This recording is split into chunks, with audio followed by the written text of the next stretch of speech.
पहलगाम में आतंकी हमला हुआ था, किस तरह से देखते हैं पूरी जवाबी कार्रवाई? सबसे पहले तो मैं भारतीय सेना के उन तीनों सेना के उन बहादुर अधिकारी सिपाही जिन्होंने तीनों ने मिलकर रचना की, उनको सलाम करता हूँ, सल्यूट करता हूँ और देश के आदरणीय प्रधानमंत्री नरेंद्र मोदी जी को साधुवाद देता हूँ, धन्यवाद देता हूँ। और ये कहना चाहूँगा कि देश के प्रधानमंत्री जी ने बिहार के एक जन संबोधन में कहा था कि आतंकवाद को मिट्टी में मिला देंगे, और आतंकवाद का मिट्टी मिलाने का कार्यक्रम शुरू हो गया। 9 ठिकाने ध्वस्त हो गए, 5 पीओके में और 4 पाकिस्तान में। और कहा था अमित शाह जी ने, कहा था रक्षा मंत्री राजनाथ सिंह जी, चुन चुन के मारेंगे, चुन चुन के अड्डों को मारा है। इतना सटीक निशाने मारा है कि किसी को कुछ पता ही नहीं चला, और वो 25 मिनट में सारा आतंकवादी जो अड्डा था तबाह। जिस तरीके से सेना ने जिस तरह से जब ब्रीफ किया इसको, सोफिया कुरैशी ने, व्योमिका सिंह ने जो प्रेस कॉन्फ्रेंस की, इसको किस तरह से देखते हैं? जो कि पाकिस्तान की तरफ से बार बार कहा जा रहा था कि धर्म को लेकर के अभी भी बड़ी लड़ाई चल रही है भारत के अंदर, जिस तरह से आरोप लग रहे थे। उसके बाद सोफिया कुरैशी सेना में और व्योमिका सिंह ने जो ब्रीफ किया, उसको कैसे देखते हैं? ऐसा है कि पाकिस्तान बौखलाया हुआ है, उसकी अपनी सूझबूझ नहीं है। उसको तो कोई मतलब वहाँ कितने प्रांत के लोग भूखे मर रहे हैं आप लोगों के माध्यम दिखाई पड़ता है। 22 अप्रैल को जिस ढंग से उन बहनों बेटियों के सुहाग को धर्म पूछ करके उनको मारा गया, उनके ऊपर उनकी हत्या करी, उसका एक जवाब था।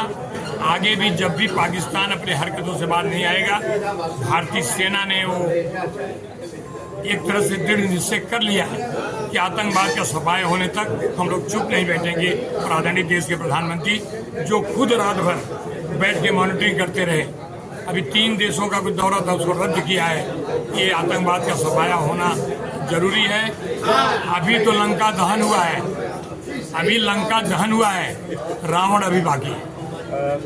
ऑपरेशन सिंदूर जो नाम रखा गया, उसको कैसे? ये हमारी संस्कृति है, हमारी संस्कृति है। ये सिंदूर जो है, ये हमारी बच्चियों का, हमारी बेटियों का, हमारी बहनों का, हमारी उनका सुहाग, उस सुहाग को उजाड़ा है। ऐसे हत्या किया है कि वो प्रधानमंत्री जी की सोच थी। उन्होंने सोच लिया कि इसका नाम हम मतलब ऑपरेशन सिंदूर रखें। और आज सबको मैं वो नाम भूल रहा हूँ लड़की का, शुभम की जो पत्नी, शुभम के पिता जिस ढंग से बयान दिए हैं, जिस जाबाजी से वो शुभम की पत्नी ने जवाब दिया है, सच में आंखें बचाती हैं, उसे सैल्यूट करता हूँ। सेना के कई पूर्व अधिकारी भी ट्वीट करके कह रहे हैं कि पिक्चर अभी बाकी है। मैंने यही कहा ना कि लंका दहन हुआ, रावण अभी बाकी है। रावण के 10 सिर थे, 9 ठिकाने बस हो गए हैं। अब एक बड़ा ठिकाना कहाँ है उसको ढूंढा जा रहा है, और भारतीय सेना ढूंढेगी और रावण को भी खत्म किए, यानी रावण यानी इस आतंकवाद का रावण खत्म किए बगैर न तो भारतीय सेना चैन की सांस लेगी।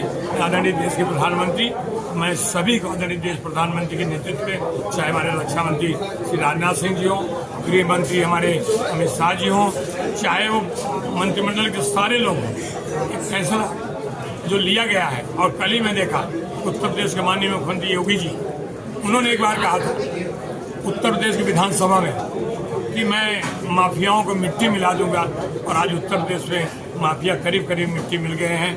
कुछ तो सुधर गए, कुछ ऊपर गए, अगर बचे होंगे उनकी भी मिट्टी कहीं न कहीं इंतजार कर रहे हैं।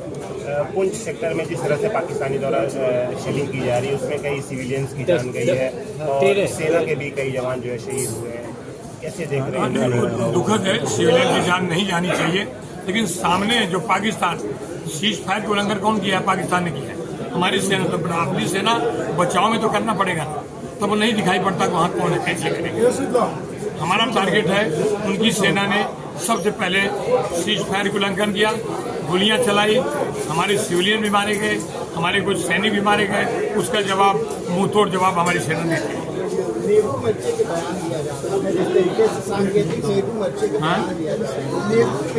अजय राय ने एक बयान दिया था कि राफेल क्या सिर्फ उस प्रतीकात्मक एक खिलौना लिया था, उसमें नींबू मिर्चा टांगा था, कहा था कि इसको आपको किस दिन आइए आप लोग आइए। ऐसा है, नींबू मिर्चा तक ही सीमित रह जाएगी।